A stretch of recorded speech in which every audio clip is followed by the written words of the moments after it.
You're sitting there, same cafe, same seat, same warm cup of coffee. The waitress knows you'll order by heart. You nod at the regulars, maybe open the morning paper or glance out the window while time drifts by like it always does. And then, out of nowhere, a young woman walks up with a gentle smile and asks, "Do you come here often?" Now, you chuckle, maybe think she's just being polite. But what if I told you that wasn't just small talk? And if that question, simple as it sounds, is actually a soft nudge, a quiet invitation, a way of saying, "Hey, I noticed you." Let's be honest here. You probably didn't think much of it. Most older men don't. You've been through life, through love, through heartbreak and healing. You've had your time. So when someone new shows interest, especially a woman, you might brush it off thinking, "No way, she's interested in me, not at this age." But that's where most men get it wrong. 'Cause here's the truth. Most guys never hear age doesn't make you invisible. In fact, to some women, your age, your calmness, your confidence, your stories is exactly what draws them in. You see attraction in later life doesn't show up wearing flashing lights and loud signals like it did in your 20s. It whispers, it tiptoes in quietly through curious questions, light, smiles, shared laughter over the smallest things. And if you're not paying attention, you'll miss it entirely. In this video, I'm going to share with you 5 subtle questions that women often ask older men when they're trying to strike up something more than just casual chat. Not all of them will be obvious. In fact, most will sound so ordinary, you've probably heard them a dozen times and didn't realize what was really going on. But once you know what to listen for, you'll never see those moments the same way again. Okay, so stick with me till the end, because this could change the way you carry yourself in everyday conversation. You might just walk into the cafe tomorrow and recognize something that's been happening all along. And hey, have you ever wondered whether someone was flirting or just being nice? Yeah, then do me a favor, comment below with the words, "It's hard to tell." Let's talk about it in the comments. I read everyone, and if you want more real-life wisdom like this, less noise, more truth, go ahead and subscribe to Elderly Wisdom Insight. We've got plenty more to share with you. All right, ready to find out what you've been missing all this time? Let's start with one of the most overlooked and surprisingly powerful questions a woman might ask you. Are you here alone now? On the surface, that sounds simple, doesn't it? Okay, innocent, casual. You're probably thinking, she's just being polite, or maybe she's making small talk to fill an awkward silence. But let me tell you a story. David, a 71-year-old retired school principal, told me something interesting not too long ago. He was sitting on a park bench, soaking in the sun, watching the world go by. One of his favorite simple pleasures. A woman, perhaps in her mid-50s, walked by, smiled, and asked, "Are you waiting for someone?" He said, "No, just getting some fresh air." She nodded, paused, and then asked if she could sit. 1 hour later, they were still talking about books, music, life loss, family, you name it. What started as a tiny question bloomed into a full-hearted connection. Okay. And here's the thing, that first question, "Are you here alone?" was her way of checking, not just if he had company, but if his heart, his time, his space were open. Okay. It wasn't about who he was waiting for. Ida was about whether she had a place in that moment. You see, many older men, maybe even you, hear a question like that and immediately assume she's just being nice to an old man. We downplay ourselves. We think, "I'm past all that now." But the truth is, you're not invisible. You're not irrelevant. In fact, to many women, your calm presence, your life experience, your wisdom, they're magnetic. The problem isn't that women aren't interested, it's that you don't always notice when they are. So here's what I want you to do. Next time this question comes up, don't deflect. Don't shy away or make yourself small. Just smile genuinely and say something like, "Not today, but I wouldn't mind some company." That reply, it says, "I'm open." It invites the conversation to continue without pressure. It plants the seed for connection to grow, because you never know. That simple question might not be about loneliness. It might be about companionship. And It might be about you, but if that one caught you off guard, wait till you hear the next question. It's subtle, even poetic, and most men never see it coming. What keeps you so active at your age? Now tell me, how would you answer that? Would you laugh? It off shrugged and said something like, "Oh, I'm just trying to stay out of the hospital." Or maybe mutter lucky jeans. I guess that's exactly what Clarence did. Clarence is 68. He's a retired mechanic who still moves with a kind of spring in his step. That makes people wonder what his secret is. One day, while reaching for a bag of oranges at the grocery store, a woman standing nearby turned and said, "Wow, what keeps you so active at your age?"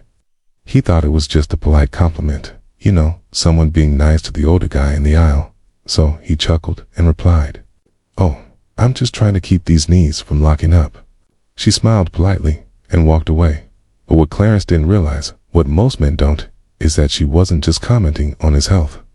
She was admiring him in admiration that's not just flattery, that's interest, soft, respectful, and curious. When a woman asks you this kind of question, she's not looking for a medical rundown. She's saying, "You caught my eye." She's saying, "You stand out." Now, here's where most older men miss the opportunity. They dodge the compliment. They minimize themselves. They turn the moment into a joke. But here's what you should do instead. Own it without arrogance. Try something simple, like, "Well, I walk a few miles every morning stretch when I wake up, and I make sure to keep moving. Staying active keeps me sharp." That's it. Confidence without ego, strength with grace. And then flip it back to her. Ask, "What about you? You seem full of energy yourself." See, that right there turns a brief compliment into a real exchange. It opens the door to a shared moment.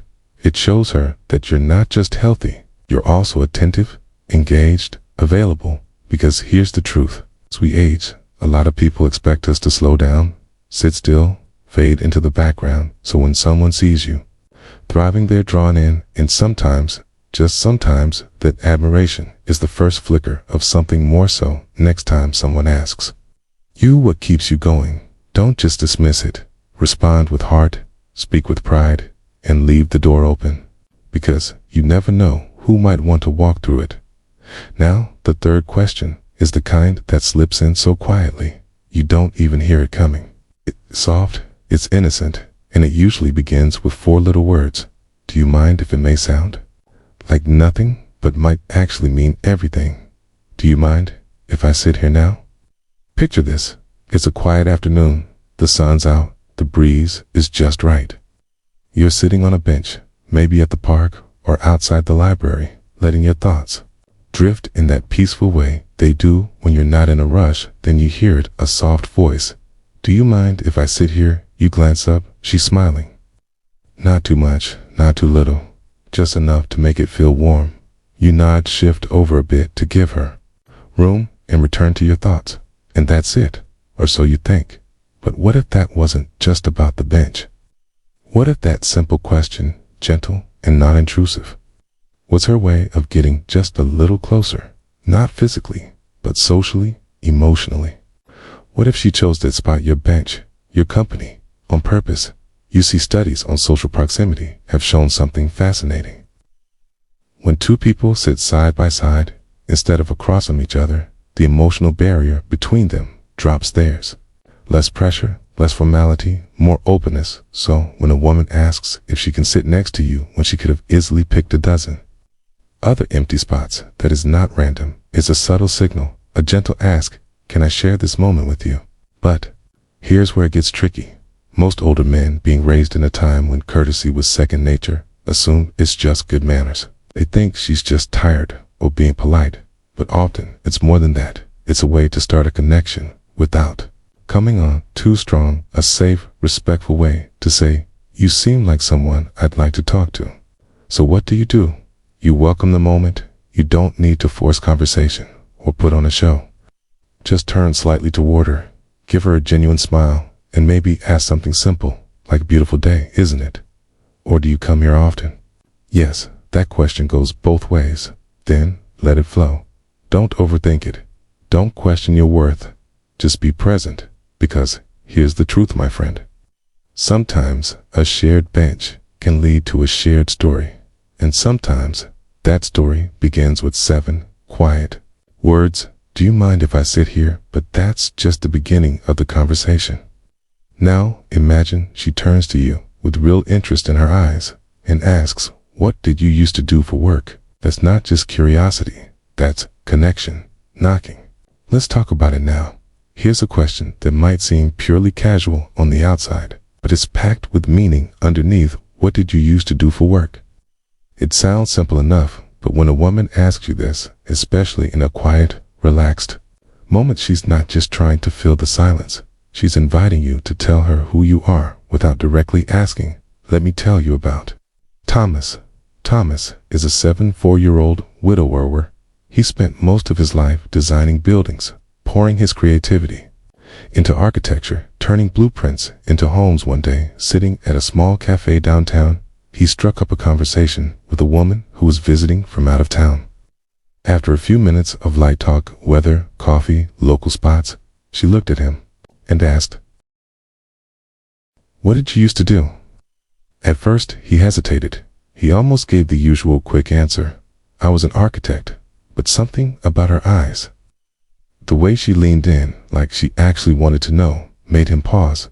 Instead, he said, I used to design homes, but my favorite project was restoring a 19th century library in a little village up north. Took nearly 2 years, but is still standing. Her face lit up. They ended up talking about history, about travel, about the kind of places that feel like they whisper stories. That short moment, it grew into a real connection. You see, when a woman asks what you did for work, especially as an older man, it's not just about your job, it's about your journey.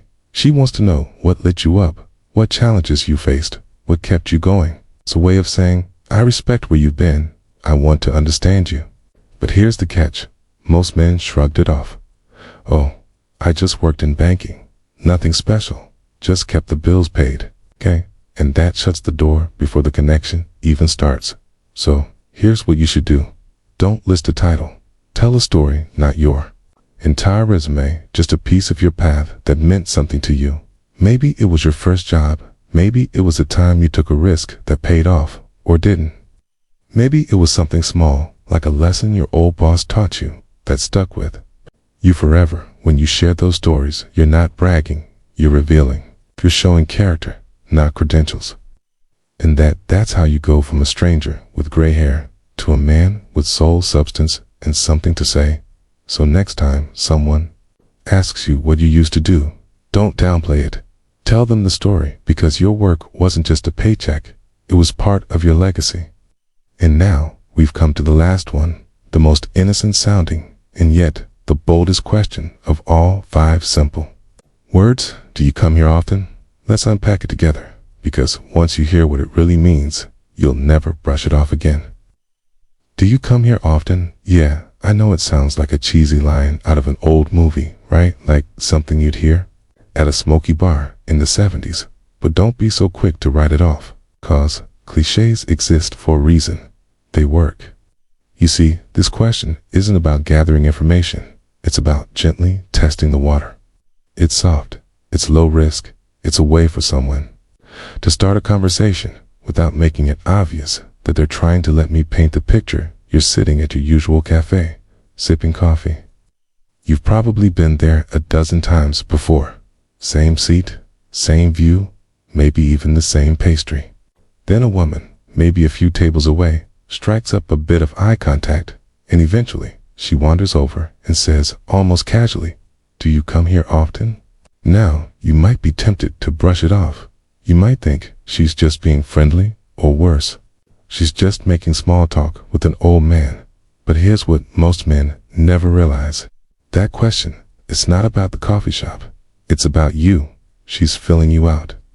She's wondering if this place, this moment, is part of your routine, because if it is, that means she might get to see you again. That means she might not be interrupting a one-time outing, but crossing paths with someone who belongs here. It hints at familiarity, comfort, repetition, and more than that, it's an invitation, a signal. that she's open to conversation without putting either of you in a vulnerable spot. So how should you respond? Don't joke it off. Don't downplay it. Instead, try something warm, something simple. I do actually. I like the piece here. Or, yeah, it's my thinking. Spot you'd be amazed how easily that little sentence opens the door to more from there. She might tell you how she ended up in that place. You might discover you both love quiet mornings, or a good croissant, or just people watching while the world wakes up. And that, my friend, is how conversations begin, real ones. It's not surface level banter, but exchanges that carry weight, connection, and yes, possibility. Here's the key. Don't underestimate the quiet moments. Don't assume that just because the words are light, the meaning behind them is too. Sometimes the softest questions carry the most intention. 'Cause even now, yes, even in this stage of life, people still long for companionship, for laughter, for presence, for someone who listens and shares. So the next time someone asks you, do you come here often? Don't dismiss it as nothing. It just might be the beginning of something. Now we've uncovered the questions. But what about what they mean on a deeper level? Let's take a moment now to step back from the questions and talk about something deeper. Because for many older men, the idea that someone might still be interested in them, that someone might look their way, see more than just gray hair wrinkles or years behind them, it feels almost foreign. We've been taught, haven't we, in quiet and subtle ways, that romance is a young man's game, that once the suits get swapped for sweaters and the busy schedules turn into quiet afternoons, the chapter on love and connection has already closed. But my friend, I'm here to tell you, that's a lie we've carried too long. Aging doesn't make you invisible. It makes you refined. You've lived through more than most. You've lost, you've loved, you've failed, you've succeeded, and all those stories, they show in the way you carry yourself, in your steadiness, in your silence, in your smile. Okay, you see, there's something incredibly attractive about a man who has nothing to prove, okay, and everything to offer. And yet so many older men miss these moments. They don't notice the kindness in a glance, the admiration in a question, the warmth in a conversation that lingers just a little too long. Why? Because deep down, they believe they're no longer seen in that way, but you are. So the next time a woman asks you, what keeps you active, or do you come here often? Don't just hear the words, feel the moment, smile, open up, be curious, be human. Because you never know, what might seem like a passing question could be the beginning of your next beautiful chapter. Maybe it won't lead to romance. Maybe it leads to a warm friendship, or a shared walk, or just a deep, life-affirming conversation. But whatever it is, it starts with you saying, yes, I'm open, because you are never too old for connection. Not for love, not for laughter, not for someone looking you in the eye and seeing the whole of you. Not just the years, but the soul beneath them. And it all begins with one brave, simple thing, letting yourself be seen. So, before we part ways today, let's take a quick moment to recap what we've learned. These are the 5 subtle questions that many women use, often gently, sometimes, okay, unknowingly, to strike up something meaningful with older men. 1. Are you here alone? A quiet way of checking your availability and openness to what keeps you so active at your age. A form of admiration that opens the door to deeper connection. 3. Do you mind if I sit here? A softly spoken invitation to share space, and perhaps a little more for what did you used to do for work, a genuine interest in the life you've lived, not just a title you held. 5. Do you come here often? It's the oldest line in the book, but still one of the most honest and revealing. Now, here's my question for you. Have you ever been asked one of these and didn't realize what it meant until much later? Maybe you brushed it off or didn't give it much thought at the time. If that's ever happened to you, even once, share your story in the comments. I want to hear it. I read every one. Because here on Elderly Wisdom Insight, this isn't just a channel. It's a community of men and women walking through life's later chapters with eyes open and hearts full. And if you found something here today that made you think or smile or even tear up a little, then hit the subscribe button. Not for me, for you, so you never miss the kind of insights that help you stay emotionally sharp, socially aware, and confidently. No matter how many candles are on the cake, thanks for watching, truly. And remember, life isn't over, it's evolving. Stay open, stay confident, and I'll see you in the next video.